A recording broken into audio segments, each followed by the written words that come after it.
start the proceedings now.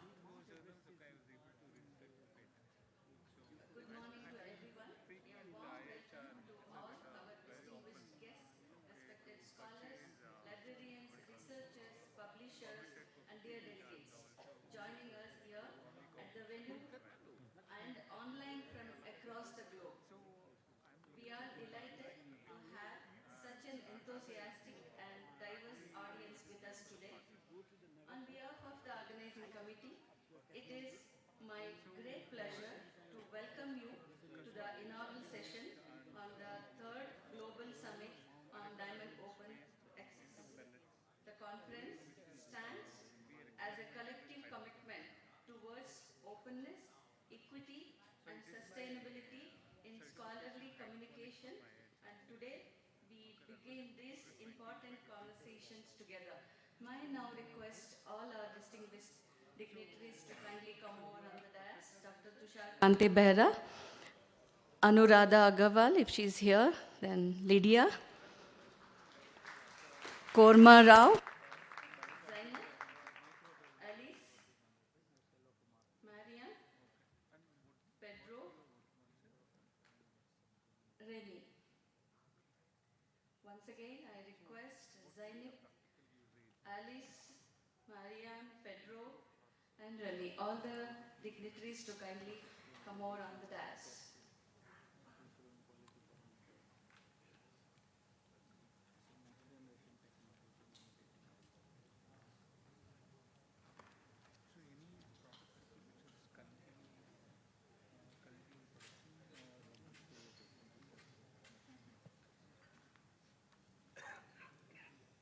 Yeah, yeah, all are here. In Indian tradition, before we start any proceedings, it's our custom to pray to our God. So I will be just praying to God in 2 minutes. Mahaganapate Namostute Mahaganapate Namostute Matangavadana Namostute Mahaganapate Namostute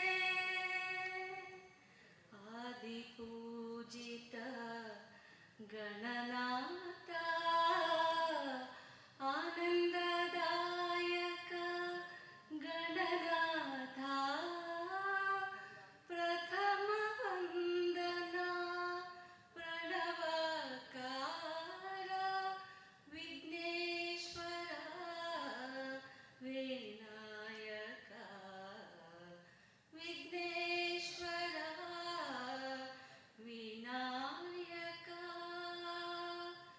Mahaganapate Namostute. Thank you.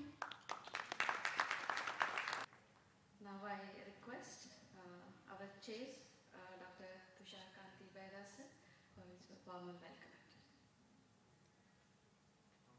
So good morning to all of you. Okay. So my friend Lydia, we have guests also today. Kumra Rao Saab, the Indian Administrative Services, the chairman of the Coffee Board. My all dignitaries here, the research scholars, the academicians, the scientists, the persons who has contributed significantly to the cause of the world, of the global. Welcome to this particular Bangalore, the city called as the Silicon Valley of India.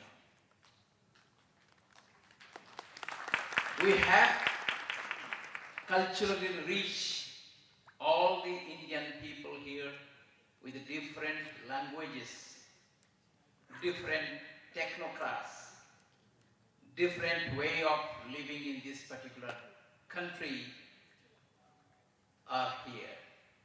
In this occasion, all my friends from the other nations, also I welcome you to this great city, Bangalore.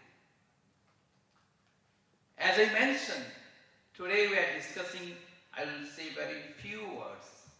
We are discussing about this diamond open access and what we have done. This is the third one, and what we have done in the two other events of this summit. Today, this is totally different. We have planned many things the two other way. Now we have to come into the action. So that action point with a proper roadmap we have to create first. I have friends from the different academicians, also the directors of the different institutions, heads of the different scientific organizations. They are also here to also interact with all of us, so that our intention to have the access to the information to whole world, which is very, very important for these programs. As we discussed many times last one day, and also today we are discussing how you go for the roadmap. I think Lydia will also explain the things that what should we do in the future, course of action, to come up together with respect to the informations, the technologies, the scientific informations. We should go all these corners of this world. So that is the things what we have today. I'll not take so much time. We have many people, the scientist organizations, scientific organizations, also the academicians are here to have their statement, particularly in this occasion. I welcome all of you for this great event. Thank you to all of you. Thank you, sir. Ladies and gentlemen, he is our Honorable Director, Dr. Tushar Kanti Behra, Indian Institute of Horticulture Research, who is also backbone of this program. He supported us very strongly. So I request all of you to have a round of applause for him. Thank you. Now, yeah, Secretary General, Science Europe, for her remarks. Namaste. Good morning. Hello. Bonjour. Buenos dias. I am very pleased to be here. I'm honored to be here. And first, I would like to ask with a word of thanks to Tushar and his support for organizing this conference. And also a word of thanks to the program committee, who has brought many of us here. And we have done our best to have representatives from all continents. And in every session, I hope you will find someone that you can kind of relate to, because it is close to your region, understood, of course, in a very broad concept. In particular, I would like to thank Ariana Becerril, who unfortunately cannot be here, and her colleague Marco is here, Ashley Farley from Gates Foundation, Zoe Ancion from the French Research Funding Agency, Milena Deschênes from the Quebec Research Funding Agency, Johan Rurik from Operas, Sriga, very important, the person with whom I have worked a lot in the last few months, Arben from Indonesia, Zeynep Baroglu, but also represented by her colleague David Oliva Uribe, Eurico Mongungula from Angola, Joanna Boll from Denmark, from the OHA, Monica Mutumagan, and Dominique, who unfortunately cannot be here either. To all of them, a big word of thanks.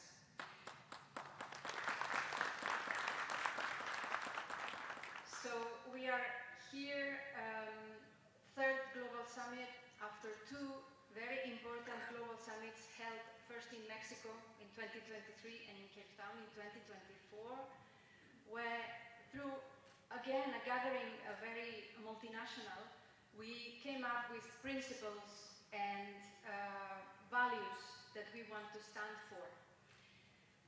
This conference is what we have conceived, time for action, and that's why we want a roadmap as an outcome of this conference. So let's work together to generate the actions that can best further Diamond Open Access, each from our own respective contexts, each from our own respective levels and capacities. I would just like to say that we would like to have this roadmap by the end of the week, so it will be intense. We count on all of you, and we are talking here about Diamond Open Access. I think that Diamond is what we have in this community. An excellent group of people, very dedicated, very expert, very knowledgeable, and ready to take action. So thank you very much to all of you for being here as well.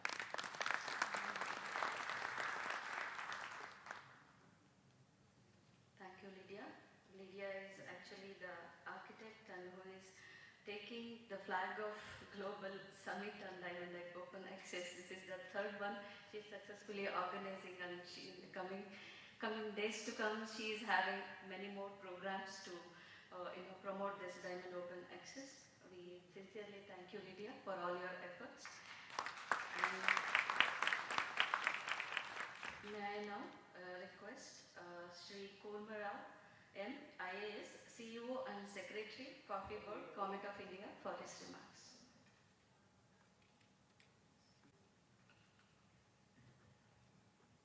ಎಲ್ಲರಿಗೂ ನಮಸ್ಕಾರ. A very good morning to all. Respected Dr. Behra, respected Lydia, and all the guests on the dais, and representatives from various international organizations, participants across the world. It's indeed pleasure to be part of this prestigious summit today. I thank the organizers for inviting me for this important. I wholeheartedly congratulate the organizers, ICAR, IIHR, and the international organizations for bringing this summit to India. Especially the beautiful city Bengaluru. Hope you all enjoying the wonderful weather of Bengaluru here.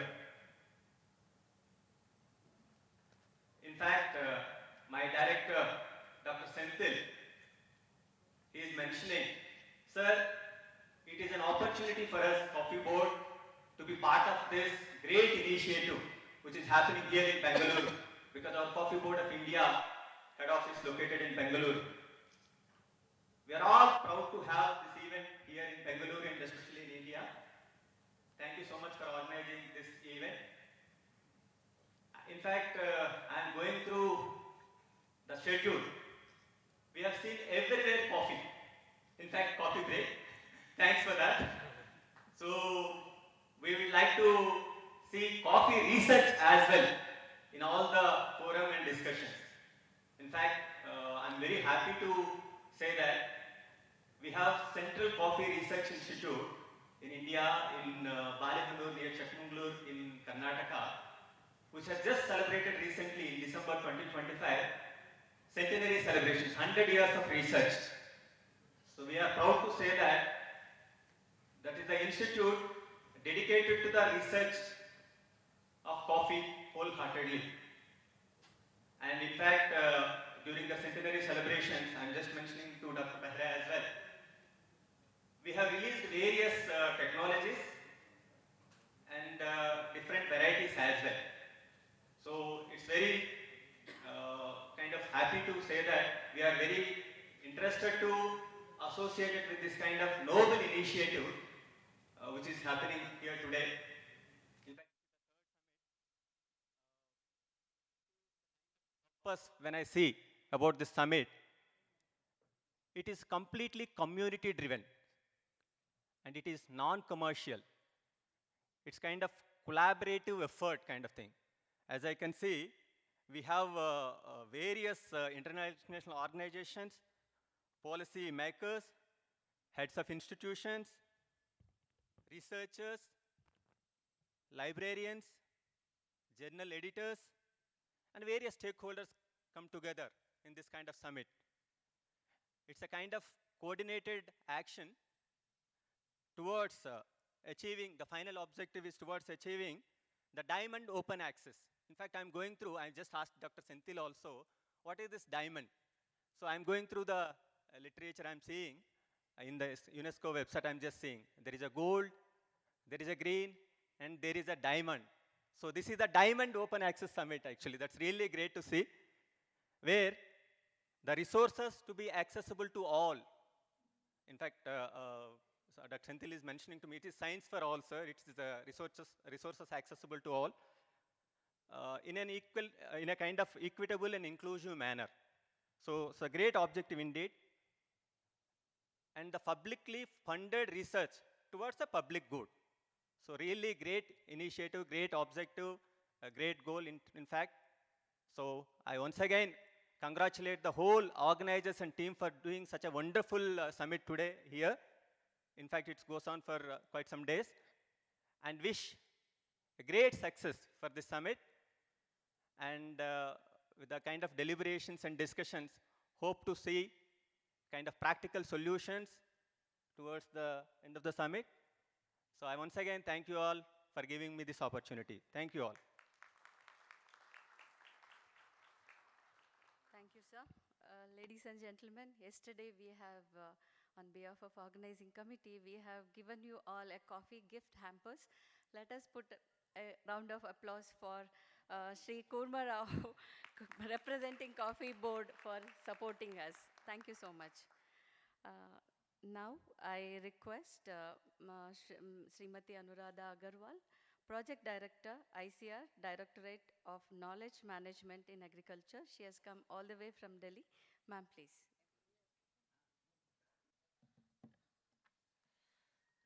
Very good morning to all. At the outset, my deepest apologies for arriving a little late. I am extremely thankful to the organizers of this global summit to develop this program and then invite me for it. Just to briefly introduce myself, I am Anuradha Agrawal. I work as the project director of the ICR, Directorate of Knowledge Management in Agriculture. We are located in Delhi, and we cater to the publication efforts of the Indian Council of Agricultural Research overall. So we are the showcase of whatever ICR does, and I'll just briefly go over what we all do. I guess Dr. Behra would have introduced that, but nonetheless, I will like to be repetitive, if permitted. So, dear colleagues, delegates, researchers, all the people present in this August gathering, it's both an honor and a profound responsibility to address you today from the perspective of ICAR. For almost a century, our institution has been guided by a simple, powerful mantra, science for farmers. And this phrase encapsulates a deep philosophical commitment that the fruits of agricultural research are not a commodity to be traded, but a public good to be sown widely for the harvest of humanity. Today, as we stand at this critical juncture in the evolution of scholarly communication, I am happy to see that Diamond Open Access will emerge as a faithful, sustainable, and digital expression of this field that we are commonly tied to. And I'm sure the deliberations I missed yesterday and the deliberations we will be having in the next 3 days will not be merely discussion about publication models, but it will be development of an actual infrastructure of how our human ingenuity, in the face of the current challenge of existence that we have, climate change, food insecurity, biodiversity loss, or deepening inequality is met with. The system through which we create, validate, and share knowledge must be worthy of the crisis it aims to solve. From the fields of Cambridge to the labs of Hyderabad, uh, our experience tells us that the current dominant model of scholarly publication often builds wall where we need to build bridges. Therefore, this Global Summit on Diamond Open Access offers the tools to dismantle these walls and cultivate a true global knowledge ecosystem. To understand our conviction, one must first understand the nature of agricultural science. It is contextual, it is applied, and it is urgent. A breakthrough in a lab in the West, say on wheat genomics, must be adaptable to the saline soils of, say, Sundarbans. A, a novel water-saving technique from Israel must be translatable to the drought-prone fields of Gujarat or Marathwada. Our science is deeply embedded in local ecologies, economies, and cultures. It deals with living systems and is the very basis of human survival. And for decades, so we are almost a 97-year-old organization. We have worked on the principle of free flow. Our network of 115 research institutions in collaboration with almost 80 agricultural universities in the country generates a torrent of knowledge. New seed varieties, new technologies, integrated pest management strategies, soil health, dairy management, fisheries technologies. This knowledge has traditionally been disseminated through public funded extension systems, farmer fairs, radio programs, open access repositories, and therefore, this summit is a move in the right direction when it comes to academic research publications. The, in the recent past, of course, the formal validation and prestige that the global scholarly journal ecosystem has increasingly imposed a contradictory logic.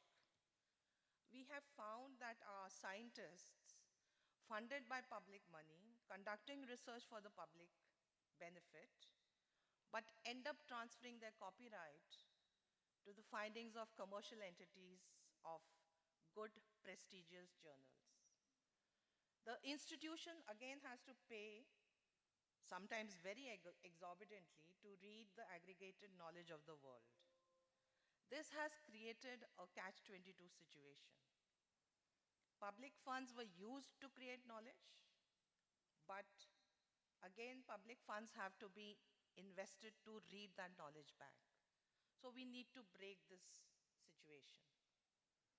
For a farmer or an extension worker or a small scale entrepreneur, the final peer reviewed article, the most creditable version of the truth, remains a distant priced commodity. This is not just economic inefficiency, it is a moral failure for a mission driven organization, many of which we are part of. Diamond Open Access enters this landscape not merely as an alternative, but as a corrective revolution.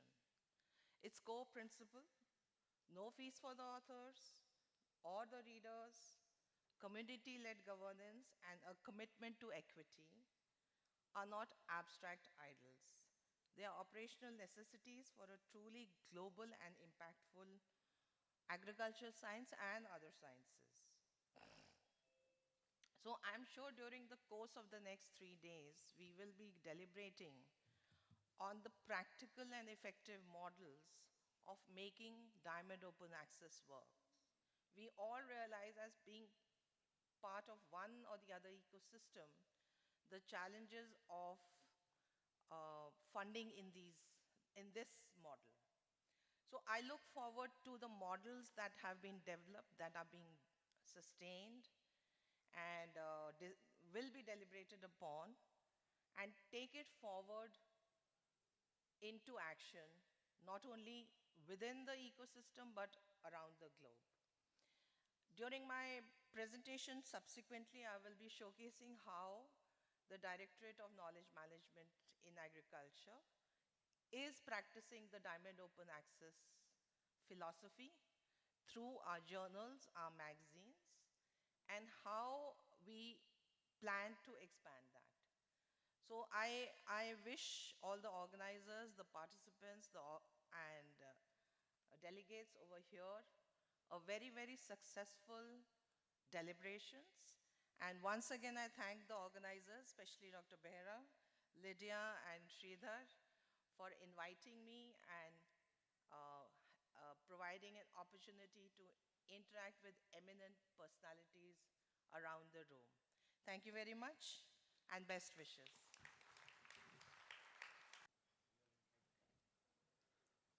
Thank you, ma'am, for explaining how ICR is playing a role and all the modus of operandi that we follow to take for the knowledge transfer from right from scientists to how we reach the farmers. And thank you for that. And ladies and gentlemen, you all agree that the dais is now graced by visionaries, the thought leaders who continue to champion fair and inclusive access to knowledge. We are deeply honored to have all of them with us now. Now I welcome Zainab, Senior Program Specialist, Section for Universal Access to Information and Digital Inclusion, Communication and Information Sector, UNESCO. Yeah, please. Good morning. Okay. Good morning. Good morning.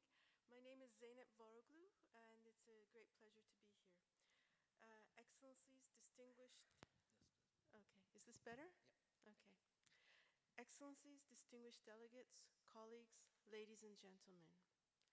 It's a pleasure to be here with you at the third Global Summit on Diamond Open Access.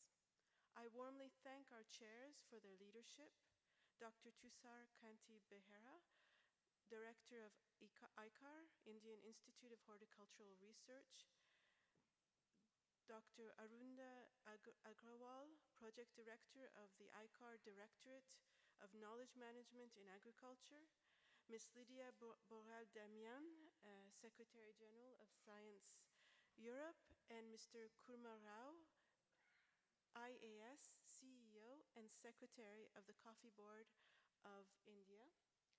I would also like to thank our distinguished opening speakers who will speak.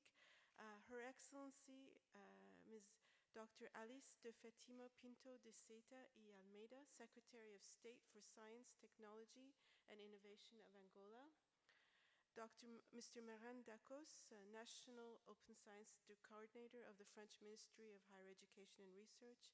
Mr. Pedro Ovando, Deputy Director of Scientific Humanities Publications at CETI in Mexico. And Dr. Rémi Quirion, Chief Scientist of Quebec, Canada.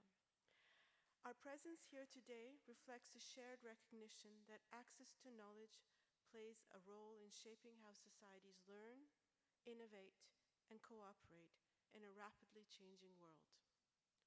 UNESCO is pleased to take part in this event, as universal access to knowledge is central to our mandate. Grounded in Article 19 of the Universal Declaration of Human Rights, which affirms the right to seek, receive, and impart information and ideas through any media and regardless of frontiers. UNESCO's work in open access is anchored in its constitutional commitment to promote the free flow of information and ideas in support of sustainable and equitable development. As a specialized agency of the United Nations, UNESCO engages across interconnected domains: education, science, communication and information, and culture, that together shape how knowledge is created, shared, preserved, and used in the public interest. Member states have repeatedly called on UNESCO to strengthen equitable access to knowledge and information in the context of rapid digital transformation. They've also emphasized the importance of ensuring that scientific knowledge contributes meaningfully to learning systems, informs public policy, and supports inclusive and sustainable development. Diamond Access speaks directly to these priorities. Diamond Open Access matters because it enables publicly funded research to circulate widely and equitably, reinforcing knowledge as a shared public good. Public authorities invest in research and higher education because knowledge drives innovation, public services, and democratic decision-making. And its value is greatest when it is openly accessible, reusable, and preserved over time. This is why UNESCO situates Diamond Open Access within a wider open knowledge ecosystem. Open access, open data, open educational resources, and free and open source software together form what UNESCO refers to as open solutions. These approaches enable access, reuse, adaptation, and long-term availability of knowledge.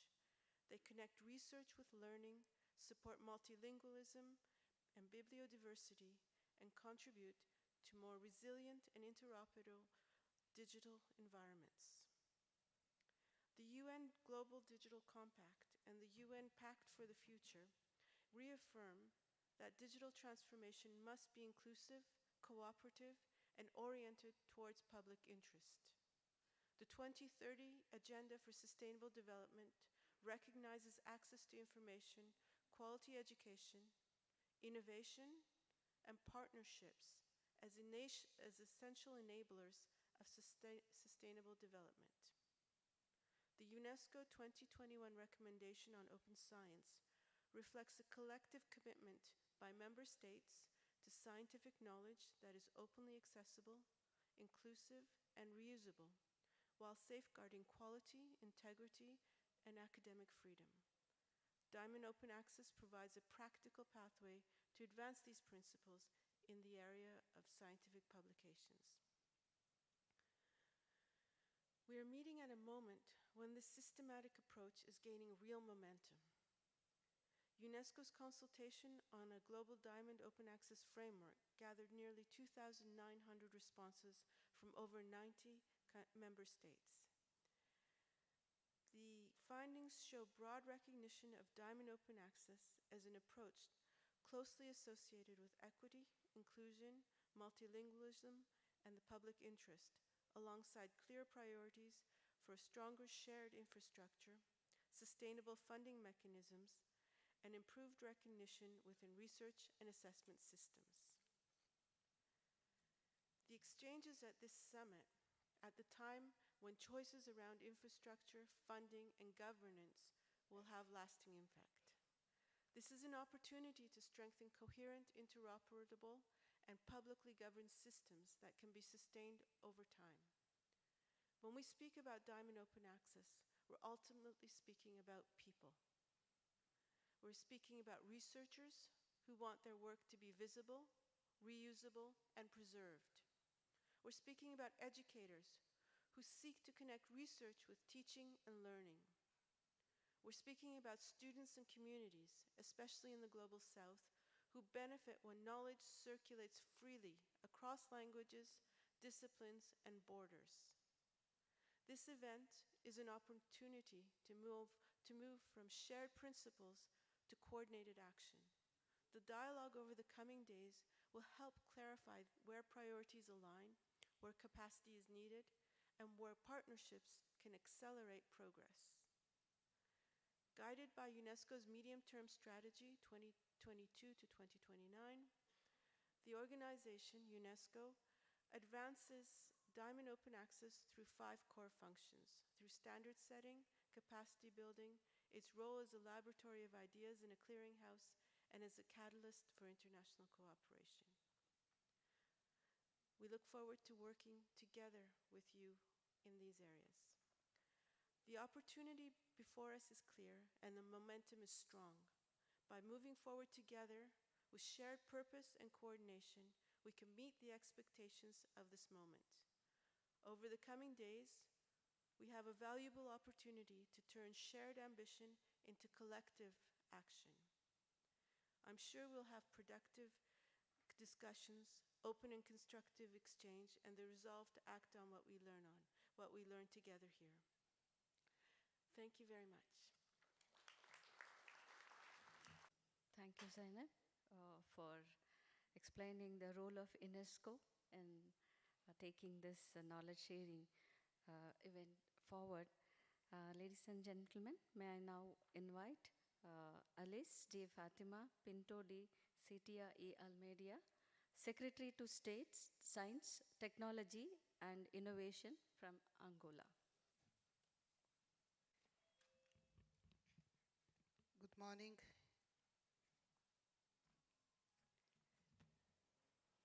Excelências,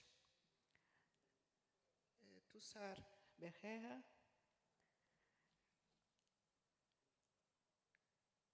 Suresha and Dr. Anurad Agrawul. I'm sorry if I can pronounce very well the names of all of you. Excelência Lídia Damia, Zeynep Vorugo from UNESCO, Sridhar Gutan, Excelências, membros do presídio, Mr. Marin, Mr. Pedro Ovandro from Mexico, Mr. Remy, distintos participantes. As you can understand, I will speak in Portuguese. I will speak slowly, just the translator have the opportunity to do a good translator. Em meu nome e em nome do Ministro do Ensino Superior, Ciência, Tecnologia e Inovação de Angola, professor Dr.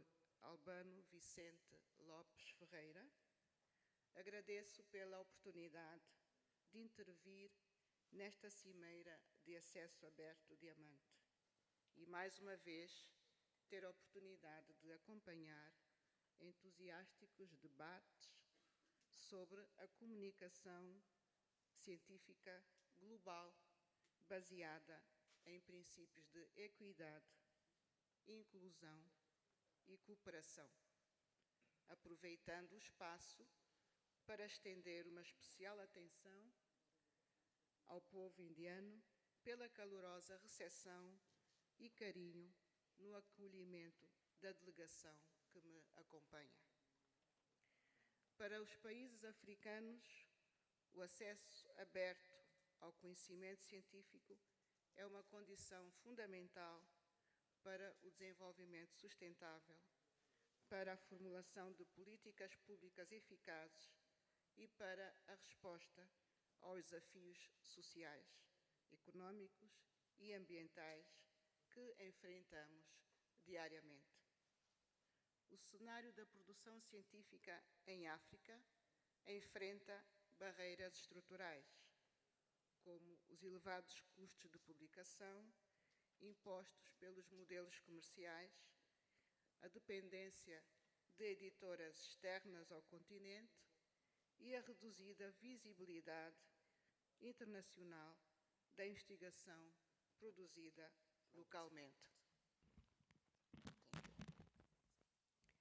Estas limitações afetam de forma particular os jovens investigadores, as instituições emergentes e os países em desenvolvimento, como Angola.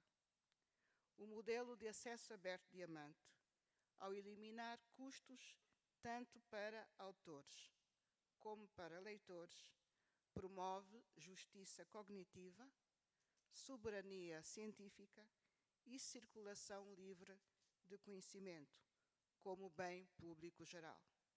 e, por isso, representa uma alternativa estratégica e ética para os países africanos.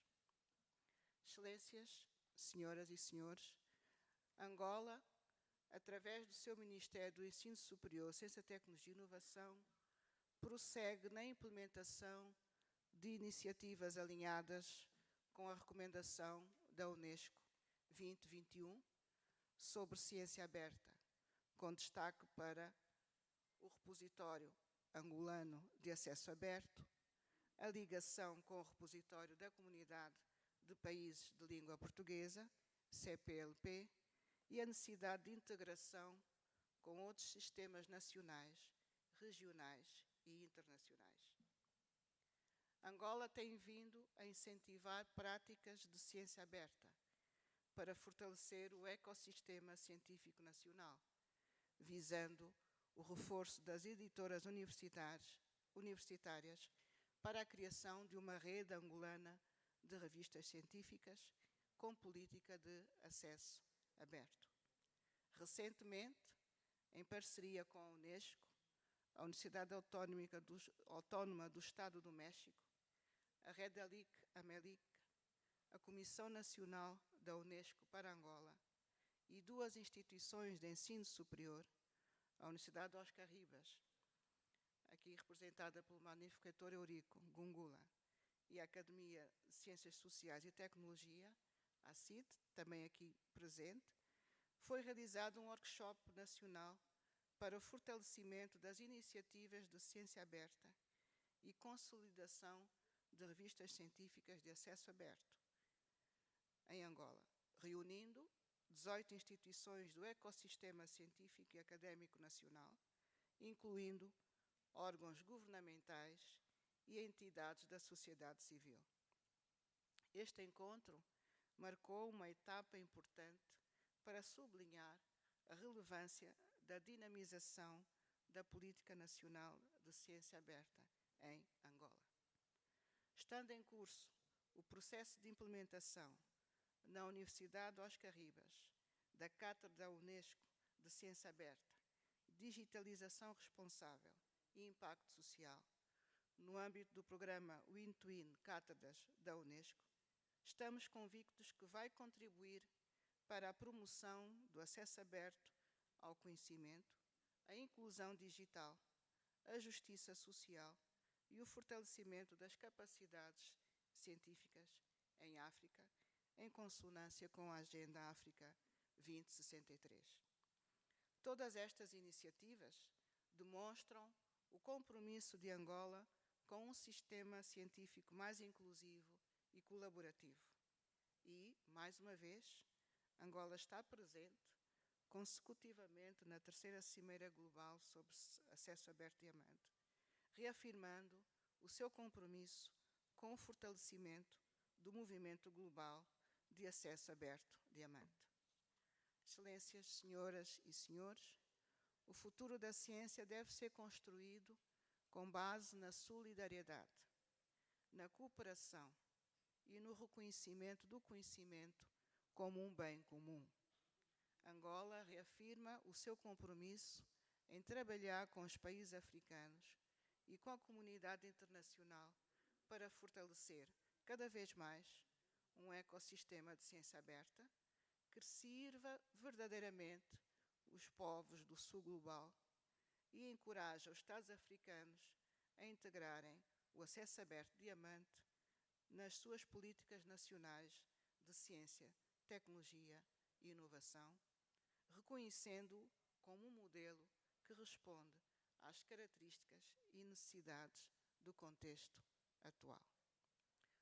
Muito obrigada pela vossa atenção.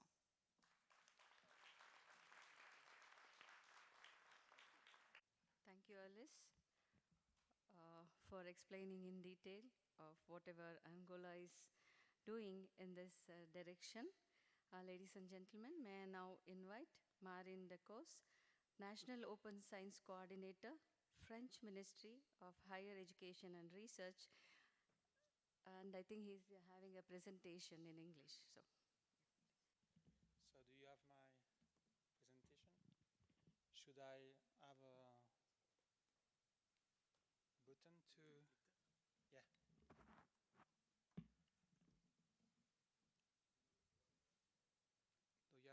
button to just to?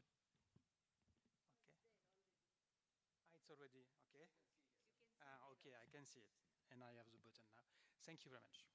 So, respected chairs and speakers, dear colleagues, when governments decide to define and implement open science policies, no, it's not the good one. It's for this afternoon, this document. I have two presentations.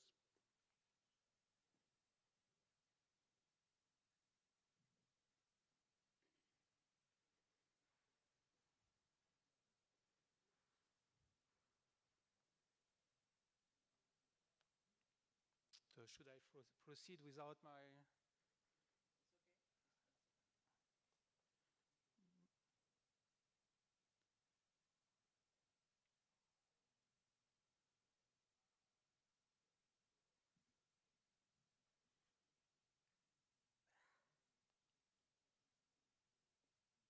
okay. Yeah. No. Yeah.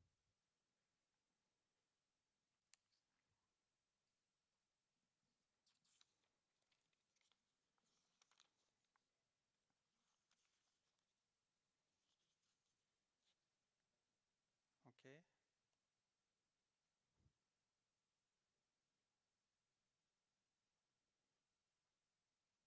No, this is again. This is. Yes. This. Okay. Thank you.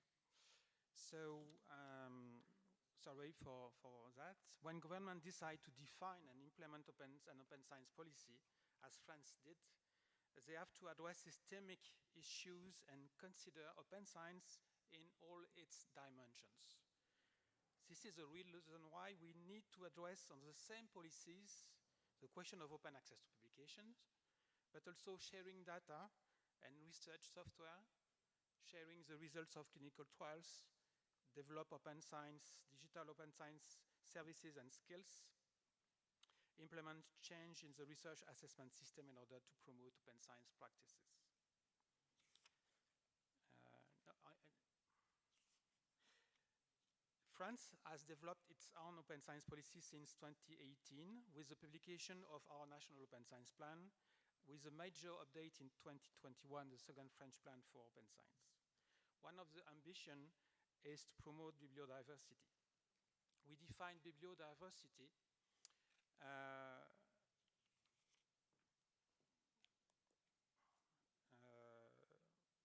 with the diversity of publishers, the diversity of open access models, the diversity of publishing formats, and the geographical diversity of multilingualism.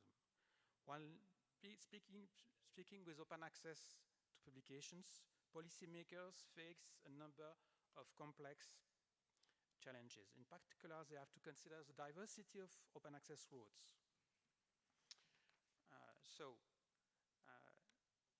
Again, this is not my presentation.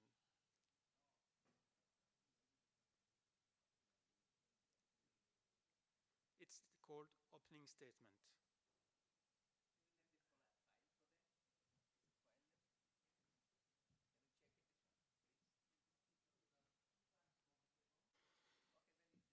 Sorry.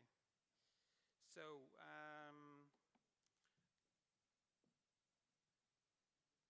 yes, this is the one. Thank you. I'm sorry for that. So, yes. Can you? That's okay. We're sharing. He's sharing that. Okay. So.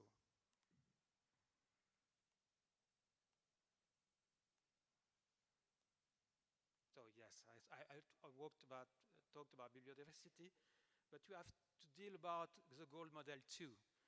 Nobody cannot discuss diamond without speaking about the gold model. It's defined by the business model of publication fees, also called article processing charges.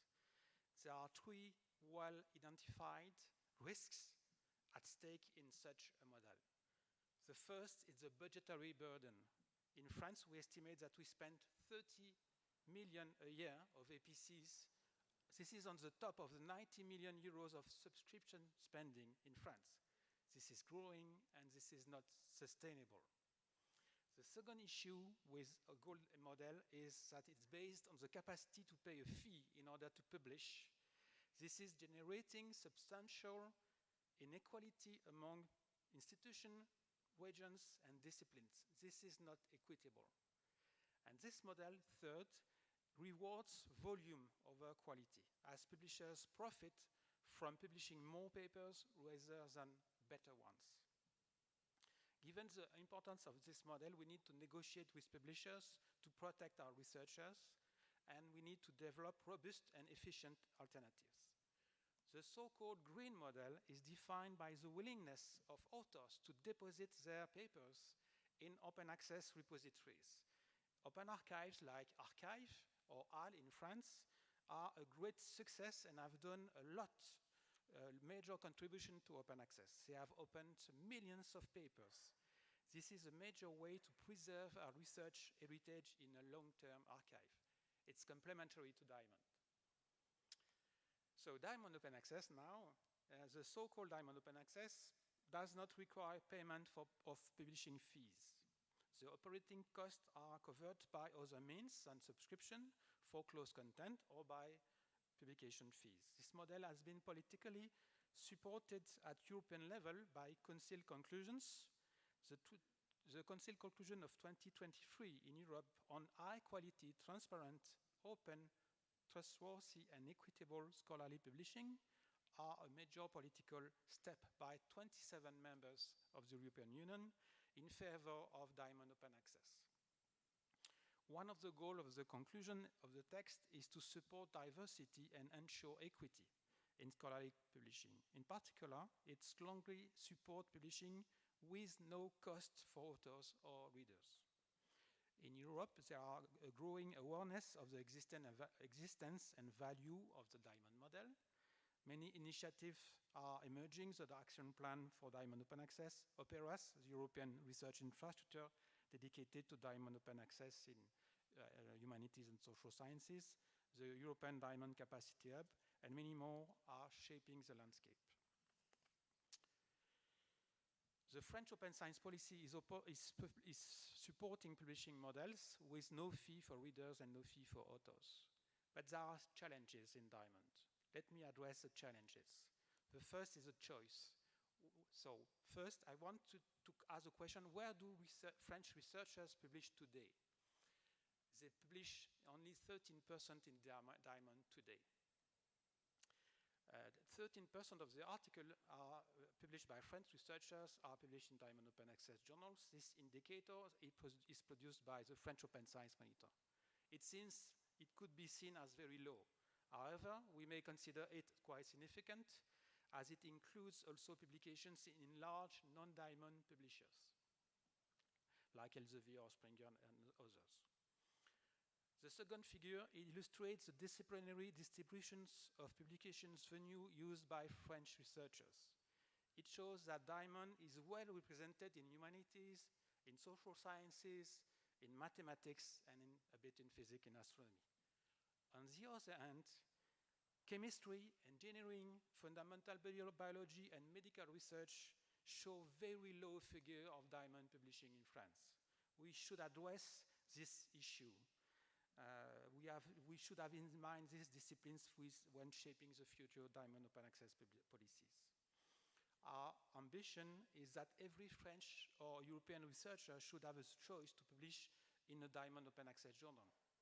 This means that there is a need for a sufficiently mature Diamond landscape, offering publishing opportunities in all the disciplines.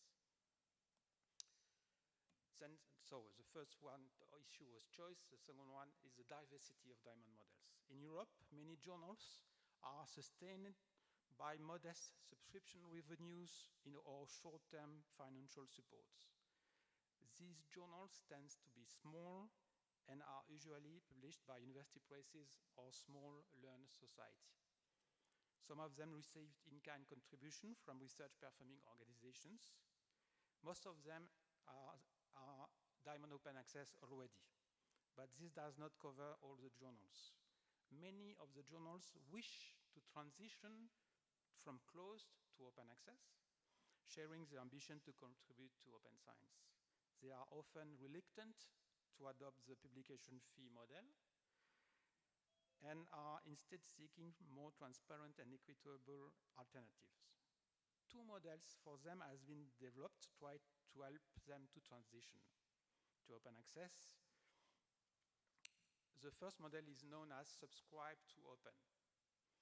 When academics libraries renew their journal subscriptions, they receive the proposal. Their subscription fee is used to fund the journal open access transition and not to fund the closeness of the journal. This makes the journal freely available to all readers, and authors can publish without any fee. This is one interesting model, subscribe to open. The second model is the so-called open access freemium. The model has been invented by the French publishing platform called Open Edition. This model provides fully open access papers, but it also proposes to libraries paid services to finance open access journals and platforms. So the content is free, and extra services are premium. This is why it is called freemium. We consider that these two models are legitimate components of the Diamond open access ecosystem. These models are a good alternative to APCs because they have proven to be efficient in the French context. The content are free and open. The author do not pay any fee. The costs are stable. Without sufficient funding, there is a risk that the journal collapse or move to APC model. And this is the threat for all of us.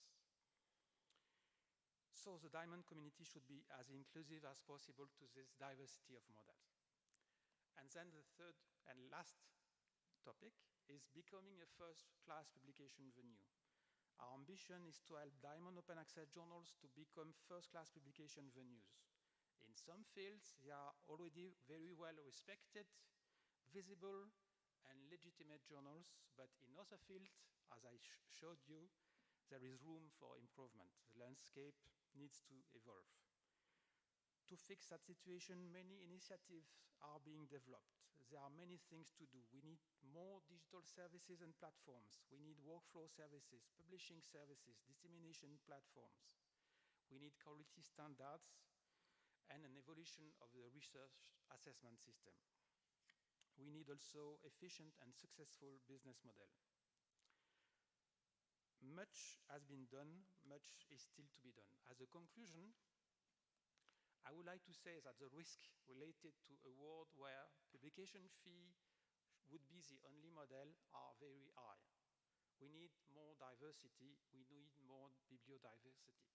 This summit is a unique opportunity to exchange views, share ambitions, and build bridges between our countries and regions. Thank you very much for your attention. Thank you, Dakos, for sharing with us the status of French researchers and different diversity diamond models with all of us. Ladies and gentlemen, may I now invite Pedro Ovando, Deputy Director, Scientific and Humanities Publications, Secretariat of Science, Humanities, Technology and Innovation, Mexico.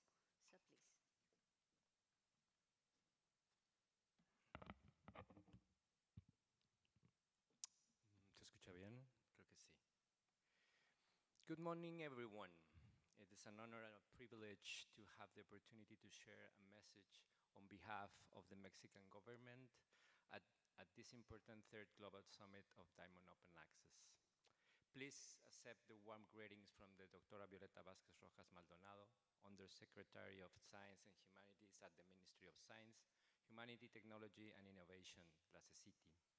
And our sincere gratitude to the organizer committee for their generous invitation and the extraordinary team that has made this event possible here in the beautiful city of Bangalore. Dear fellow members of the Presidium, I would especially like to thank Sri Dargutam of ICAR, David Oliva, de UNESCO, Lydia Borrell, Secretary General of Science Europe, for their hospitality and assisting in facilitating our participation and for his leadership in organizing this excellent summit. I want to switch to Spanish now. Okay. En esta cumbre global que reúne a un importante número de expertos, editores, editoras, representantes de instituciones y organismos internacionales, se dialogará sobre la necesidad de la colaboración para promover y fortalecer las infraestructuras digitales equitativas y los bienes comunes del conocimiento, con miras a profundizar en los retos que enfrenta el modelo de acceso abierto diamante para su sostenibilidad y para su crecimiento en las distintas regiones, así como para construir consensos y establecer compromisos sobre el rumbo que debe tomar el movimiento de acceso abierto diamante. Como muchos de ustedes saben, México ha tenido desde hace más de 2 décadas un papel protagónico en la agenda del acceso abierto diamante a nivel regional e internacional, gracias a los sistemas de información científica como Redalic, Latindex y Cielo.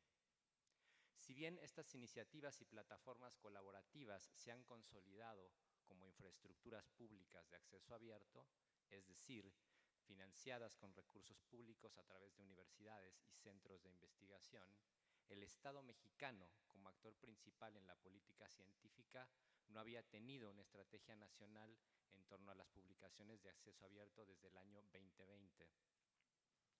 Más adelante, en 2023, se produjo un cambio importante al reconocer en la Constitución mexicana el derecho humano a la ciencia y en la Ley General de Tecnología e Innovación el acceso abierto gratuito a la producción científica y a sus beneficios para toda la población. Es a partir de ese cambio que la CECITI, como brazo del Estado en materia de ciencia y humanidades, ha retomado su papel en la agenda de las publicaciones académicas, teniendo como un eje estratégico claro: fortalecer el modelo de acceso abierto diamante a nivel nacional, el cual abarca el 94% de las publicaciones que conforman el ecosistema de revistas mexicanas, más de 530 según un diagnóstico que elaboramos el año pasado. Esta estrategia, actualmente en construcción, contempla aspectos comunes a otros programas de sostenibilidad de las revistas académicas emprendidos en distintos países de la región, como Brasil, Argentina, también en España y otros países, y que han probado su eficacia para el impulso del acceso abierto, como la evaluación de la ciencia, el aumento de la visibilidad mediante infraestructuras digitales y programas de financiamiento. Pero además de retomar estos elementos, en México hemos determinado construir una política de acceso abierto diamante desde una perspectiva soberana, que concibe el conocimiento como un bien público y que busque orientar las publicaciones académicas hacia la relevancia social del conocimiento. Las nociones de soberanía y relevancia social se vinculan estrechamente con el proyecto de nación de nuestro gobierno, que ha puesto la brújula en la acción del Estado en la justicia social, la prosperidad compartida y la soberanía nacional, pero además se conectan también con los importantes aportes del movimiento latinoamericano de acceso abierto. Pero, me pregunto, ¿qué implica la idea de soberanía en el contexto de una conversación e intercambio global entre países que asistimos a esta tercera cumbre? La Iniciativa Nacional de Publicaciones que estamos construyendo incorpora la noción de soberanía entendida como la capacidad y la autonomía para definir, sostener y orientar el desarrollo de las publicaciones académicas bajo principios y modelos propios, no subordinados o dependientes a intereses comerciales. En este sentido, la soberanía no debe entenderse como opuesta a la cooperación, sino como contraria a la dependencia comercial. La soberanía constituye para nosotros el punto de partida indispensable para una cooperación auténtica y equilibrada, por lo que es fundamental una agenda de colaboración entre gobiernos y otras instancias orientadas a fortalecer lo público. La soberanía, por tanto, no implica cerrarse, sino asegurar que la cooperación se base en condiciones de equidad para establecer alianzas que conduzcan a ampliar el acceso justo, incluyente, no comercial y sostenible a las diversas formas de conocimiento producidas con recursos públicos. Si bien el acceso abierto diamante goza de buena salud en nuestro país y en América Latina, la disputa frente al modelo de publicación comercial subsiste una problemática que no hemos podido revertir, a pesar de la relevancia del acceso abierto diamante que ha adquirido el acceso abierto diamante a nivel global. Y es que la lógica del prestigio aún se encuentra instalada en nuestras instituciones y comunidades académicas. Por citar el caso mexicano, según datos de Open Science, el porcentaje de artículos publicados por autores mexicanos de correspondencia en revistas internacionales de acceso abierto oro, que implican un pago de APCs, creció de 24% en 2020 al 33% en 2024.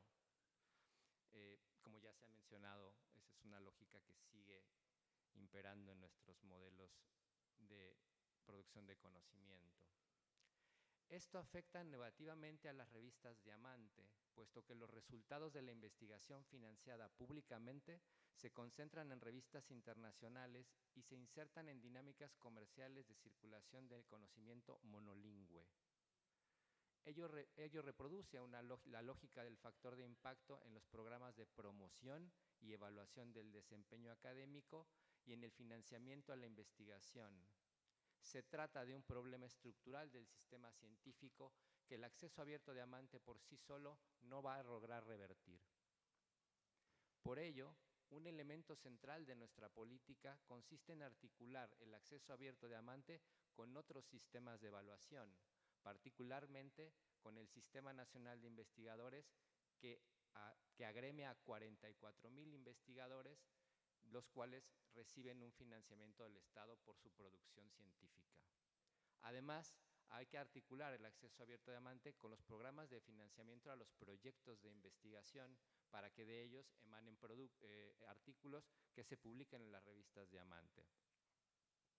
Muy parecido a lo que nos decían antes. Todo el mundo debería de publicar en Diamante.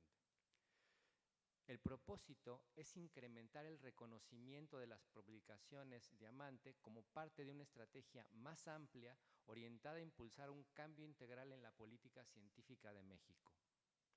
Asimismo, otro aspecto que hemos integrado en nuestra política de acceso abierto Diamante es el reconocimiento de la diversidad de formas de producción del conocimiento. Esto implica valorar, además de los papers, un conjunto de esfuerzos que realizan nuestras revistas para diseminar y traducir socialmente los resultados de investigación mediante un modelo de evaluación que reconoce prácticas y contenidos que favorecen la apropiación pública del conocimiento. Desde nuestra perspectiva, compartida por muchos de los que estamos aquí, no se puede fortalecer el acceso abierto Diamante sin cambiar la cultura de la evaluación de la actividad científica en general.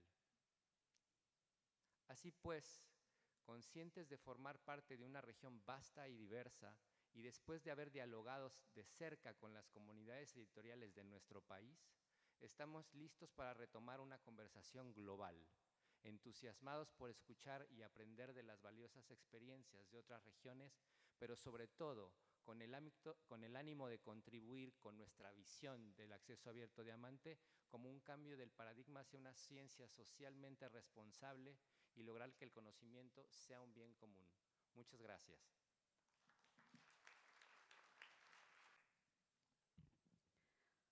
Thank you, Pedro, for explaining the sustainability of growth and way forward for this moment, and also for sharing the knowledge distribution dynamics of this with respect to global summit on Diamond Open Access.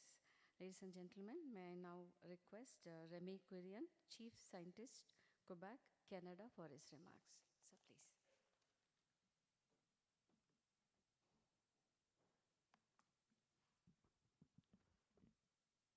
Bonjour, bon matin.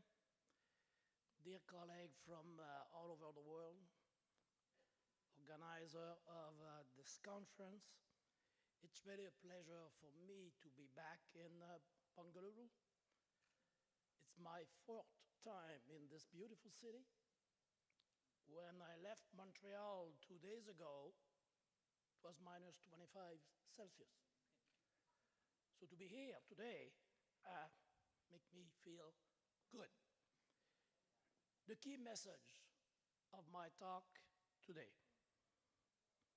and as mentioned by other speakers, Diamond open access is essential, but we must make sure that we are fully inclusive and that no one is left behind. Few words on my day job. As Chief Scientist of Quebec, I advise our government on all matters related to science and innovation and support international collaboration. I'm also the CEO of the Quebec Funding Agency, the FRQ, Fonds de Recherche du Québec. The FRQ supports research on all topics, all disciplines, very bottom-up type of organization. Scientists submit proposals, they are evaluated by a reviewer, and then we fund their research. One key component, and related in a sense to what we will be talking about over the next few days, is the promotion of science and the training of the next generation of scientists. And as was just mentioned by the colleague who just spoke from Mexico, we have to change the way we assess excellence in the academic world, and certainly Diamond is one of the tools, but not the only one. Also, very important for us is to promote science in French. And then I have a third hat, maybe too many for my own good. I'm also the president of INGSA. INGSA is the International Network for Governmental Science Advice, a very bottom-up organization established first in the Global South, in Africa. It's a leading network building capacity on science advice and science diplomacy all over the world. We have over 6,000 members in 130 different countries, and it's all free to join. So hopefully all of you, if you're not already a member, you'll join in. At INGSA, of course, support open access to scientific research results, and this is absolutely essential to provide quality scientific advice. If you don't have access to data, don't have access to publication, how can you give proper advice to your leader, to your government? So in a sense, for me to lead both the Quebec Research Fund and INGSA allow me to connect these two worlds and work very, very globally to build capacity in science advice and in research all over the world. At FRQ, we are fully committed to support open science. We brag a bit about it. We are the first in Canada to support the movement of open science. Unfortunately, we're still kind of often in that world in Canada. It's really just in Quebec that we really have signed in. So we have some catching up to do at the Canadian level. For us, the decision to sign in was the result of careful consideration about what is good for our research community, what is good for science, what is good for our society. So key motivation include the importance that we give to science and society as one of the means to preserve trust in science. This is absolutely essential these days, and it was discussed, science being seen as public good, as declared by UNESCO. Of course, at that time in 2022, the status quo was not possible, was not an option, because the APC cost was skyrocketing. But more importantly, or as importantly, as we have seen during COVID, There is a need for global access to results, global access to data when they become available. This accelerates science, transfer science result into application, and improve the life of our citizens. So it's very, very key access to data in a timely manner. And of course, many of our government departments don't have access to expensive journals. So being open access in the diamond model is absolutely essential. So basically, how do we do that in Quebec? We're small, relatively small in terms of population of scientists, so we need to work with you. We need to partner. We need to partner at the global level. So early on, we signed Coalition S, mostly in Europe, but we were among the first ones to sign in North America. And more recently, also we are partnering with COARA. So very, very important for us to be partner with this kind of global endeavor, global organization. Colleagues from Quebec are in the room, and you will have the opportunity to discuss with them during the week. But one of my colleagues that many of you will know, Mylène Deschênes, attended the first meeting in Mexico. Coming back, this give us tools, tips on what we should do next in Quebec. In addition to that, we also have a platform that many of you will know, Érudit, and you'll hear from the CEO certainly later on this week. So a roadmap. For those of you who know me, I'm very much action-driven. We are there now. We need action. We need this roadmap sooner than later. We are here to help, to support you. Contact us. Do not be afraid. We'll try to come up with solutions, for example, in terms of sustainable funding. As I said at the beginning of the talk, there is not one and only one diamond model. We need to adapt to the local situation, to the culture of various countries. But this is very, very important to ensure that when we do that, it's based on high-quality data, it's based on high-quality knowledge. So in conclusion, open access should not be taken for granted. We still need to fight for this fundamental human right. I will argue more today than 2 years ago. Forging a new route called a Diamond Open Access will reinforce open access position and contribute to offering different options to our research community. Let's remind ourselves of why we are investing major effort into this. We want to empower the research community to take leadership, to take more leadership in science dissemination. We need to make sure that our public funding will be used by and for the research community in a way that is sustainable. Offering global access to a public good without financial barrier for author or reader is a must.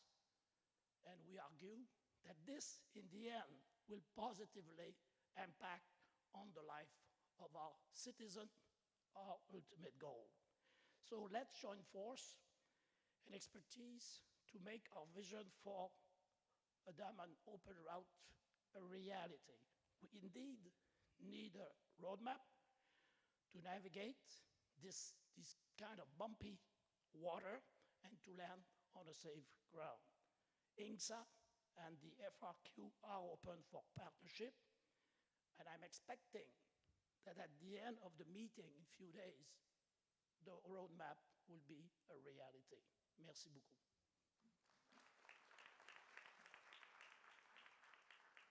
Thank you, Remy. for explaining us the essentiality of science and with the kind of inclusiveness we need to have with the Diamond Open Access, and also to highlighting the aspect of empowering the scientific community through this. Thank you all.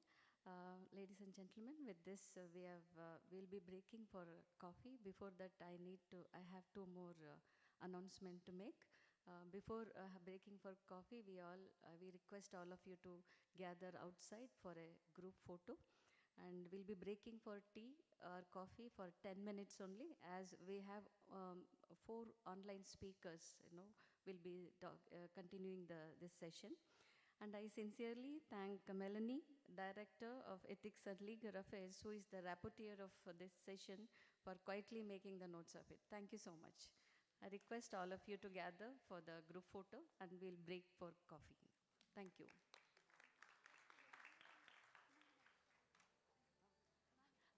1 minute, I just request us, on behalf of organizers, we would like to give a token of appreciation from, on behalf of organizers.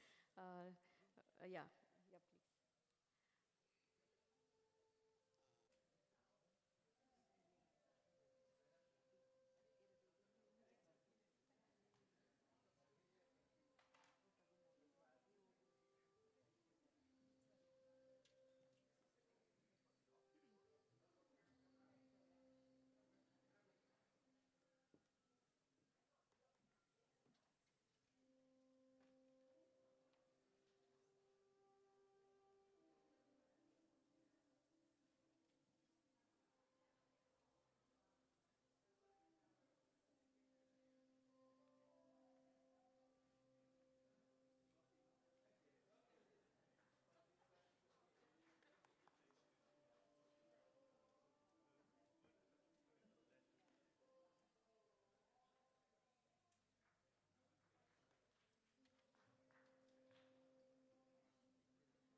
I request Dr. Patil sir to kindly do the honors to our director.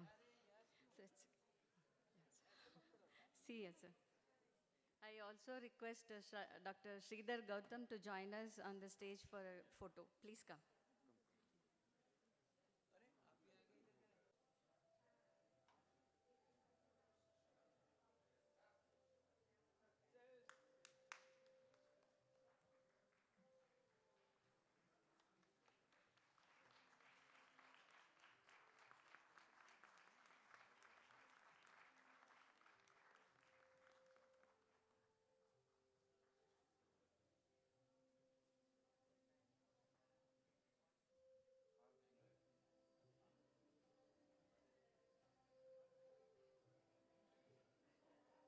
Thank you. I have one more small announcement. Those who have not collected the gift hamper of coffee powder, please collect at the registration desk. Those who have not collected yesterday, I request all of you to kindly have the hamper in the registration desk. Thank you.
All the delegates to kindly come inside the hall. We are going to continue with the session. And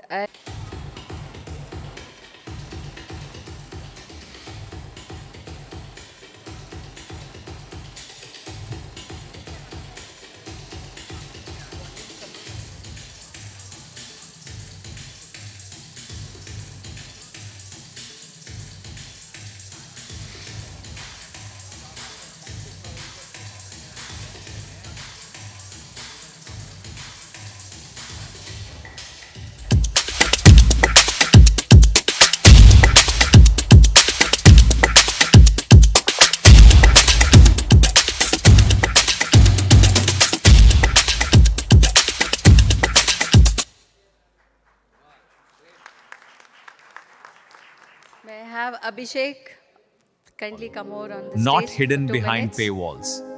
Abhishek Open and access Sridhar. for everyone.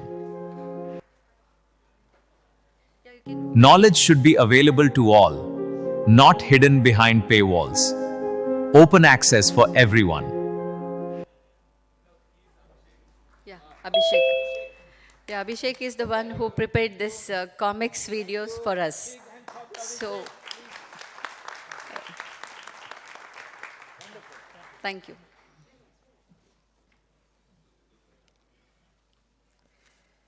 Ladies and gentlemen, we'll be continuing our session with our opening statements by the speakers, our resource persons. We have 4 online speakers here.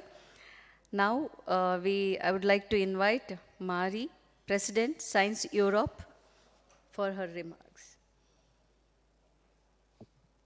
Can we have Mari on full screen, please? Yeah, thank you. Can you hear me? Yes. Yes? Yes. Yes. Thank you so much. Good morning, dear colleagues, distinguished guests, esteemed participants of this global summit on Diamond Open Access. It's a great pleasure for me and an honor to address this gathering today. And although I'm unfortunately unable to join you in person, I'm very grateful for this opportunity to contribute to this conversation, which I find both very timely and truly essential. And the work that you are leading here in Bengaluru represents a global effort to strengthen the foundations of scholarly communication and to ensure that knowledge remains a public good, openly accessible and governed by the communities who create it. And over the past decade, the debate on the future of scholarly communication has focused on a shared concern that commercial publishing models no longer adequately serve the needs of research communities or the public interest. And in response, political support and public sector engagement has increasingly converged around non-for-profit, community-owned approaches. And Science Europe has been at the forefront of this shift consistently for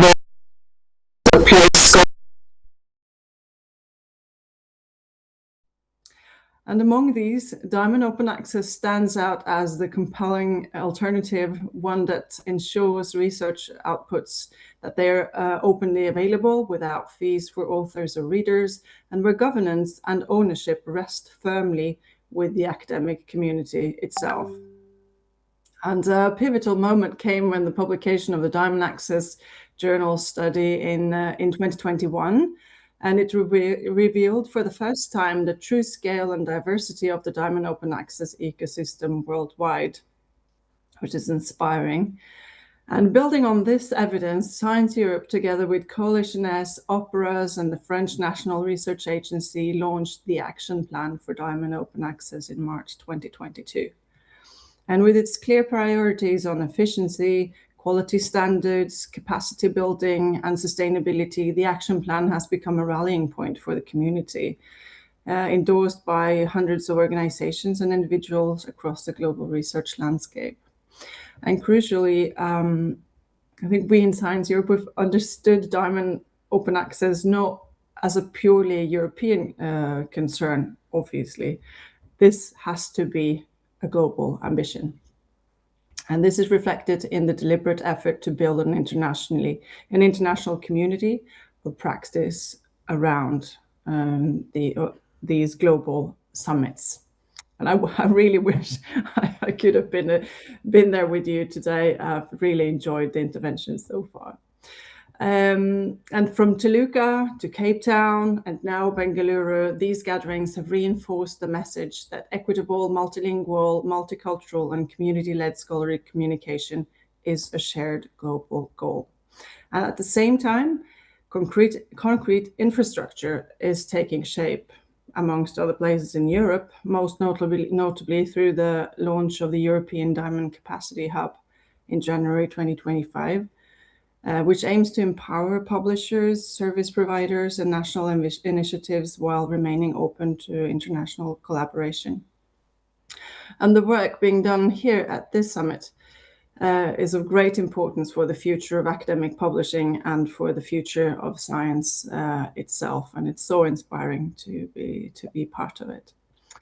By strengthening policies and governance systems that support Diamond Open Access, we're helping to shape a fairer and more sustainable model for scholarly communication. And we're also advancing publishing practices that are free for both authors and readers, that's community-led and supported by publicly oriented organizations. And just as vital is the dialogue that you're building across research communities, institutions, policymakers, and governments. And the major goal of this meeting is the development of the roadmap with the clear framework actions. And I do agree with the Remy, we need action. And this is also going to be, it will give organizations and governments and institutions practical guidance and inspiration to move on as they work to advance Diamond Open Access.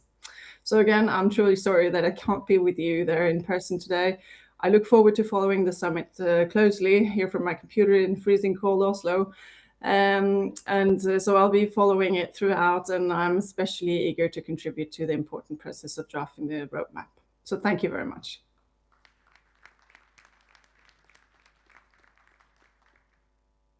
Thank you, Mari, for your brief opening statement. Now I request Bashir Ahmed, Director, COL, CEMCA. Yes, sir, please. Thank you. Thank you so much. Again, huge congratulations to everyone involved in putting together the third Diamond Open Access Conference in Bengaluru, especially Dr. Lydia, Dr. Behra, Dr. Sridhar Gutam, and many others who labored to put together this event. I'm sorry, like my colleague who spoke a bit earlier, I am also not able to be in person, but I've been following this event as much I could. And it was a good beginning yesterday, the pre-summit event, conference events. And this morning I heard the statements made by the chairs and the associated organizations. And at the Commonwealth of Learning, I wish to also join making this statement on behalf of CALL and the Commonwealth Educational Media Center for Asia, which is the Asian Regional Center of Commonwealth of Learning. And as you would know, over the last 3 decades, CALL has transitioned from a kind of a pioneer in distance education to a global powerhouse in open education resources movement. A part of this is the idea of providing open access and promoting open access. So as an intergovernmental organization standing alongside UNESCO, we are dedicated to open learning, and we want to see a paradigm shift from all rights reserved to a culture of sharing and collaboration. And in the past, we have endorsed and recognized the efforts and statements made at the Budapest Open Access Initiative, the UNESCO recommendations on open science, the Diamond Open Access Action Plan, the Toluca Cape Town Declaration, the UN Global Digital Compact, and we are also very keen to endorse the statement of the Bengaluru statement of the third Diamond Open Access. And as an organization, we actually live through this idea of open access. We have our own open access repository, which is a zero cost infrastructure where we want to ensure that our contribution to the diamond model of open access. OSS, as you know, is an open access institutional repository. There's no author charge.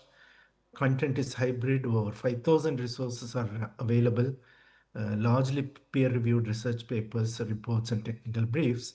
And we always ensured not only in our publications, but also all our contracts and all our legal instruments, the idea of Creative Commons CC by SA. So the preservation rights, while could be kept with credit could go to the authors, but the distribution and reuse adaptation rights are given to all parties. So we are aligned to the Diamond Open Access, the national and institutional level policies. Uh, CALL has been one of the very few intergovernmental organizations uh, very early on announced its policy to be open access policy. And we have been advocating for public good for a long time. And we have also been building capacity of our partners and researchers, including the librarians and the knowledge gatekeepers and others in open solutions. Our own journal is open, and we look forward to addressing equity and biodiversity, as you would say, in the open access movement, so that the prestige gap in academic publishing is countered by the Diamond Open Access, by the participatory movements of this kind, where localized researchers can be made available for people to access in a variety of context and localized context. And we also wish to promote and encourage institutions to support this movement, because we believe that Diamond Open Access provides access to scholarly research and journals. You can freely download and read.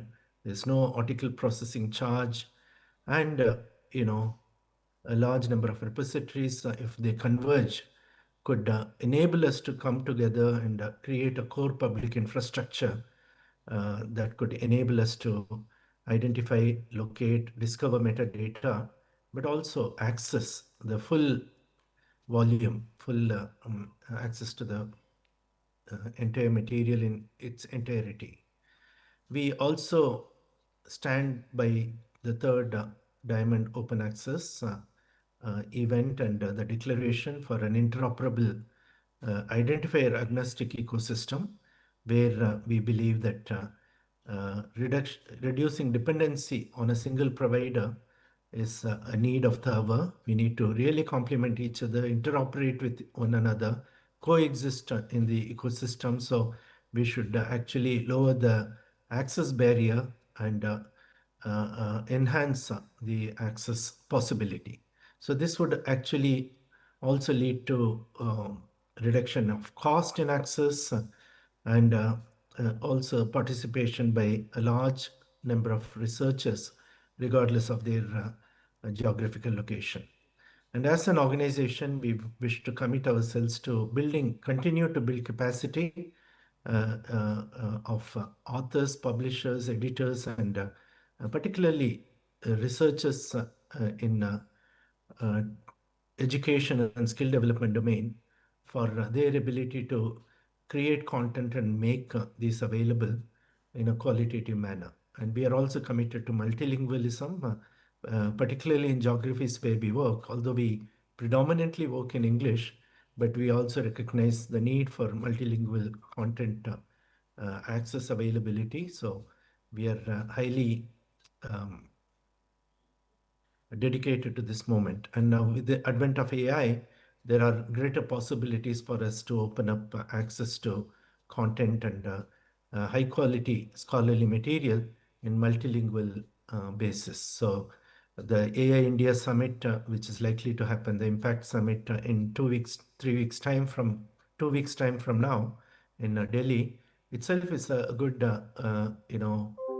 talking platform for us to advocate for open access. I'm sure the community-led response that you are providing in a participatory manner through the third Diamond Open Access event is something that we need to promote at the AI Impact India Impact Summit, the global summit. And I wish every one of you a great success. And as partners in this initiative, we are, as I mentioned, highly committed to supporting researchers and individuals for sustaining the future of Diamond Open Access, particularly through skills training, institutional support, and capacity building. Thank you again for this opportunity to join hands with every one of you. And again, congratulations to Dr. Lydia, Dr. Sridhar Gutham, and others who have very efficiently put together this event. Thank you. Thank you, Bashir Ahmed, for your address and also highlighting the institutional and international policies and the way forward. And I request our support team to play the recorded message by Pablo, Executive Director, Clásico Latin American Council of Social Sciences. Es un honor para el Consejo Latinoamericano de Ciencias Sociales, CLACSO, en mi condición de director ejecutivo, acompañar esta tercera cumbre global de acceso abierto Diamante que tiene lugar en la India. Agradecemos y saludamos muy especialmente a los anfitriones de este evento, la Universidad de Ciencias Agrícolas y a todas las autoridades que acompañan este plenario inaugural. Por supuesto, agradecemos la invitación que se nos hizo al Consejo Latinoamericano de Ciencias Sociales, CLACSO, organizador, coorganizador tanto de esta tercera cumbre como de la primera y la segunda cumbre que han tenido lugar en México y en Sudáfrica. India, América Latina y el Caribe tenemos grandes desafíos para la ciencia agrícola y no nos olvidamos nunca de los pequeños agricultores, de la agricultura familiar, comunitaria, en pequeña escala, que en ambas regiones es fundamental para la seguridad y la soberanía alimentaria. Tenemos también similitudes en otros ámbitos de acción para la ciencia, como por ejemplo, ambas regiones tenemos una biodiversidad y una diversidad biocultural inmensa, una herencia de conocimientos ancestrales que han sido en general ignorados por la ciencia hegemónica, la ciencia dominante y la ciencia comercial. Desde las prácticas de ciencia abierta y acceso abierto, estamos siempre pensando y experimentando en cómo llegar a esas comunidades locales, cómo escuchar sus voces y cómo involucrarles mucho más en el diseño de las investigaciones y en la difusión, comunicación e información de la ciencia. Pensamos que no solo hay que estudiar esas comunidades, sino que también hay que reconocerlas como coautoras y coproductoras del conocimiento que se difunde y que se produce en diversos formatos y poder justamente comunicarlo en el plurilingüismo, en el multilingüismo, reconociendo las lenguas locales y las lenguas que usan estas comunidades. En América Latina y el Caribe, una región donde la investigación y las comunicaciones científicas y académicas son financiadas principalmente con fondos públicos, hace décadas que se han adoptado prácticas de acceso abierto no comerciales, colaborativas, principalmente con la creación de repositorios institucionales y revistas en idiomas locales, ambos con modelo diamante que no cobra por leer ni cobra por publicar en acceso abierto. Y este es un trabajo realizado por la comunidad, principalmente por las universidades, sin tercerización comercial. El acceso abierto diamante, que en nuestra región llamamos no comercial, es una forma de llegar con información relevante a otros públicos que excedan el ámbito académico, el ámbito universitario y el espacio científico. En América Latina y el Caribe, una investigación de Juan Pablo Alperín, de PKP, quien participa en esta cumbre y a quien saludo, demostró que el 50% de los usuarios de artículos científicos en acceso abierto publicados en revistas de nuestra región son estudiantes. Es decir, hay una gran contribución del acceso abierto para formar a las nuevas generaciones. Y cuando decimos acceso abierto desde Claxo, estamos diciendo acceso abierto no comercial, colaborativo y totalmente libre. Acceso abierto diamante. En nuestro caso, desde Claxo, una red de casi 1.000 centros de investigación y de formación en ciencias sociales, humanidades y artes, que tiene presencia en 56 países, todos los países de América Latina y el Caribe, pero también en otras regiones. Por ejemplo, en la India, el Indian Council of Social Science Research en Delhi es centro miembro de Claxo. Tenemos centros en África y en otros países de Asia también, en Europa, Estados Unidos, Canadá y Oceanía.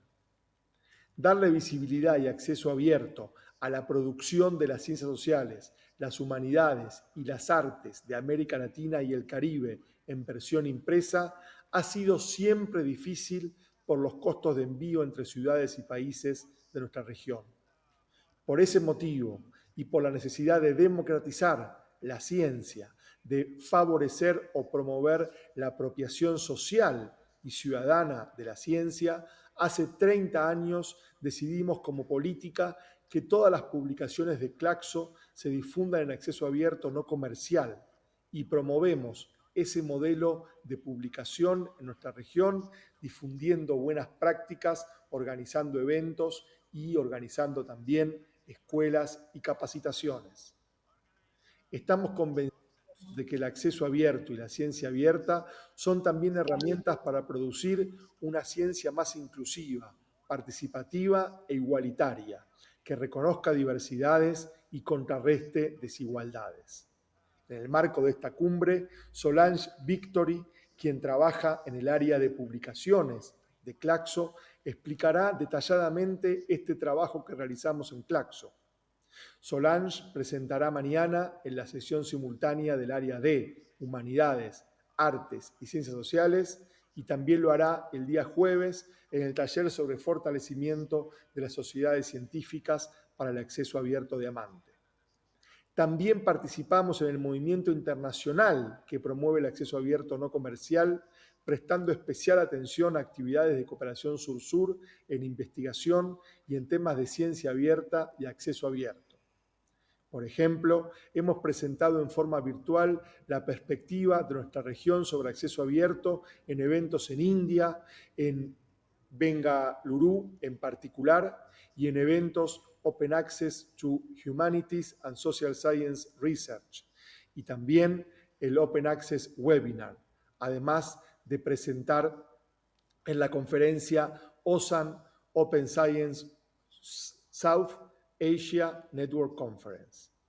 Por su parte, UNESCO y SEMCA nos convocaron en Delhi para desarrollar una currícula y módulos de aprendizaje autodirigido sobre acceso abierto. Deseamos que a partir de esta cumbre la cooperación sur-sur y la presencia de intercambios en el sur global se intensifiquen. Para finalizar, quisiera destacar 3 de los desafíos que enfrenta el acceso abierto no comercial hoy en el mundo contemporáneo y cómo hemos avanzado desde Claxo en el mismo. El primero es la necesidad de acelerar los procesos de reforma en los sistemas de evaluación de la producción publicada, sistemas que hoy priorizan lo publicado en inglés en revistas de mainstream o corriente principal.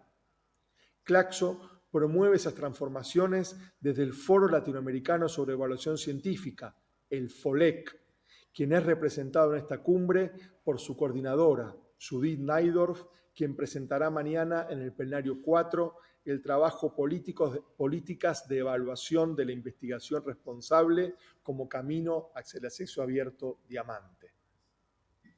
El segundo desafío que quiero destacar es que cuidemos entre todos que los requisitos y estándares que se recomiendan para revistas del acceso abierto Diamante no impliquen costos adicionales inalcanzables y en instituciones menos privilegiadas y se transformen en una nueva barrera de acceso abierto, esta vez dentro mismo del acceso abierto Diamante.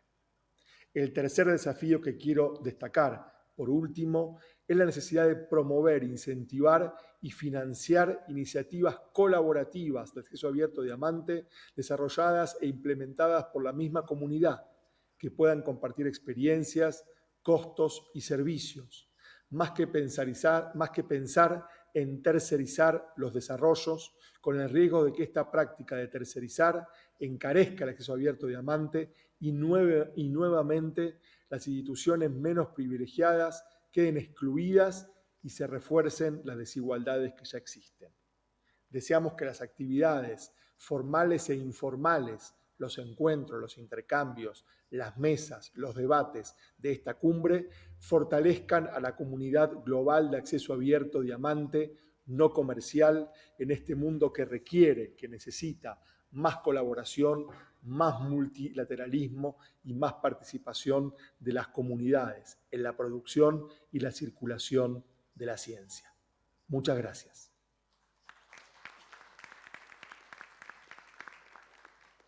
Thank you, Pablo. I'll just summarize what for benefit of other audiences here. He was like highlighting the role of small farmers and community and their role in food security and sovereignty, and how the traditional knowledge of the community and how the local communities can be included, and we can listen to their voices and credit them as authors and co-authors and treat them as producers of knowledge. This is all in a nutshell. I can brief it to you. Yeah, thank you. Now I invite Ariana, Professor, Autonomous University of the State of Mexico and Executive Director, Mexico.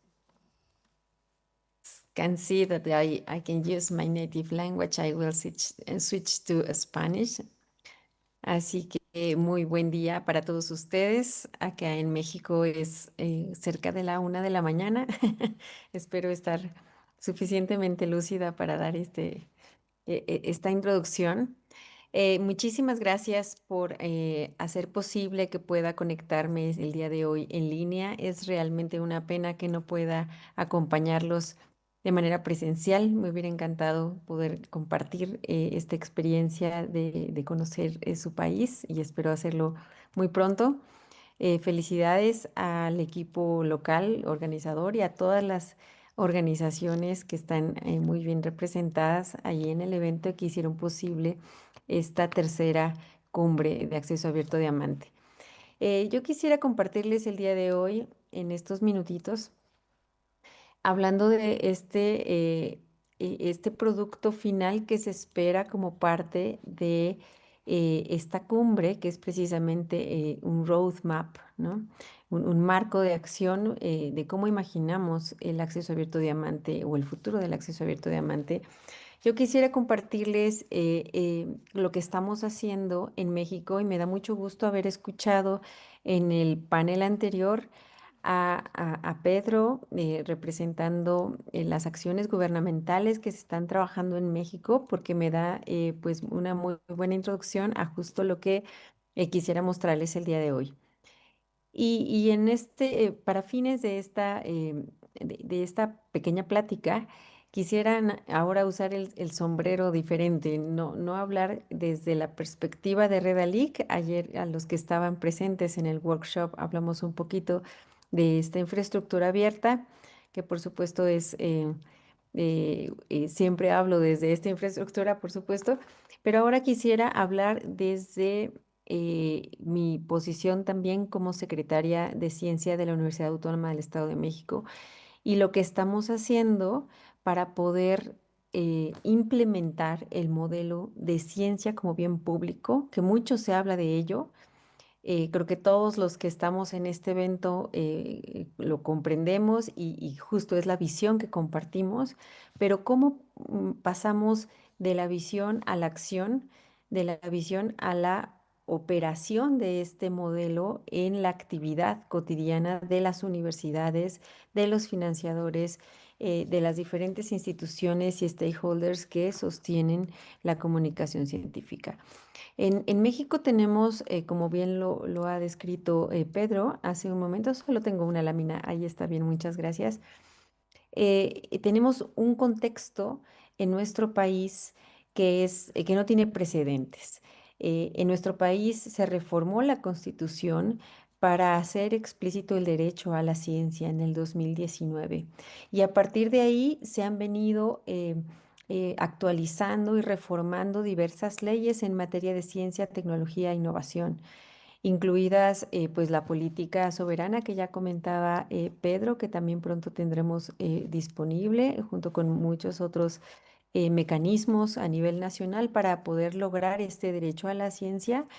Y a partir de este marco nacional, que me parece que es de verdad algo que a mí me causa mucho orgullo, porque llevábamos muchas décadas luchando por esta filosofía del derecho a la ciencia, y pues ahora tenemos un marco legal a nivel nacional que lo convierte no solamente en un activismo o en un políticamente correcto el acceso abierto, sino más bien en una obligación y una responsabilidad. En ese sentido, las instituciones, en este caso de investigación, las instituciones de educación superior, podemos transitar o tenemos que transitar a la ciencia como un derecho. Y en la Universidad Autónoma del Estado de México estamos trabajando en varios componentes para hacer del acceso abierto, diamante en particular, pero de la ciencia como bien público en general, una realidad. Y eso implica reformar muchos de los sistemas, políticas y reglamentos, lineamientos que se tienen en las universidades para poder hacer de este modelo algo estructural. En primer lugar, estamos reformando la financiación de proyectos de investigación para poder distribuir los recursos para investigación de acuerdo y con los criterios de la ciencia abierta, con los criterios del acceso abierto diamante y también buscando incidir en los problemas estratégicos que sufre en este caso nuestro país. Se están reformando también en los sistemas de evaluación para poder recompensar a los investigadores de acuerdo con los valores de la ciencia abierta no comercial, con los valores del acceso abierto diamante a través de nuestros sistemas de incentivos.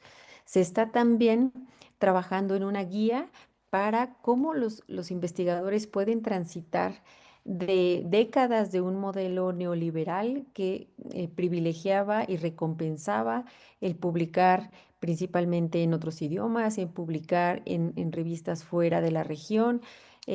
¿Cómo podemos ahora cambiar este modelo y cómo incide eso en las prácticas cotidianas de un o una investigadora? Por eso estamos trabajando en un conjunto de guidelines para poder cambiar las prácticas de investigación en ese sentido. Estamos también reformando un consejo. Como ustedes saben, las universidades públicas, o al menos así sucede en América Latina, trabajan a través de decisiones colegiadas y estas decisiones son amparadas por consejos académicos. Hay un consejo que estamos reformando también que nos apoyará en tomar decisiones a nivel institucional para la ciencia abierta, para la ciencia como bien público. Estamos también por reformar, y esto me parece que es quizá uno de los componentes más profundos de las reformas que estamos haciendo en la universidad, que es catalogar a nuestros libros, artículos científicos y recursos educativos como bienes públicos digitales, de tal manera que podamos tener esa responsabilidad compartida como institución junto con la comunidad de investigadores para poder proveer a la sociedad de bienes públicos. Eso implica muchas reformas desde la parte de la comercialización que se hacía, por ejemplo, de los libros, incluso reformas respecto a pues, los APCs, a las suscripciones a bases de datos, ¿no? Y para ello también se tiene que hacer una reforma en el consejo editorial que tiene la universidad. También se está emprendiendo, y ya con estas ideas empiezo a cerrar, un programa para la sostenibilidad de las revistas de acceso abierto Diamante, porque si algo hemos aprendido estando del lado de las infraestructuras de acceso abierto Diamante es que sin un compromiso institucional para sostener, para crear revistas de calidad y que además tengan recursos para poder operar, no podemos hacer que el acceso abierto Diamante tenga futuro. Estamos también buscando invertir en mejorar el repositorio de la institución, en las diferentes plataformas de visibilidad del contenido científico y, por supuesto, seguir apoyando Redalic, una infraestructura creada precisamente pues, en la Universidad Autónoma del Estado de México.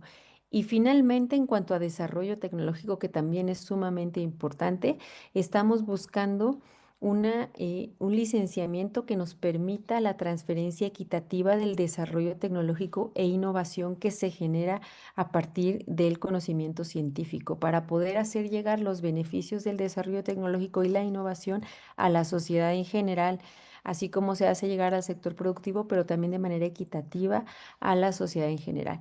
Es un poco a grandes rasgos lo que quería compartirles como una ruta que se emprende por primera vez en una institución en México a partir de este contexto nacional, pero también a partir de la experiencia que hemos tenido, que nos hemos dado cuenta que las infraestructuras y las revistas mm, tienen un límite si es que no se apoyan a partir de las instituciones y de las políticas y diferentes reformas y sobre todo también las inversiones y el reconocimiento en la evaluación, que sin ello pues el acceso abierto Diamante no tiene realmente un futuro. Entonces, poco compartirles cómo estamos trabajando en este roadmap en México. Muchas gracias.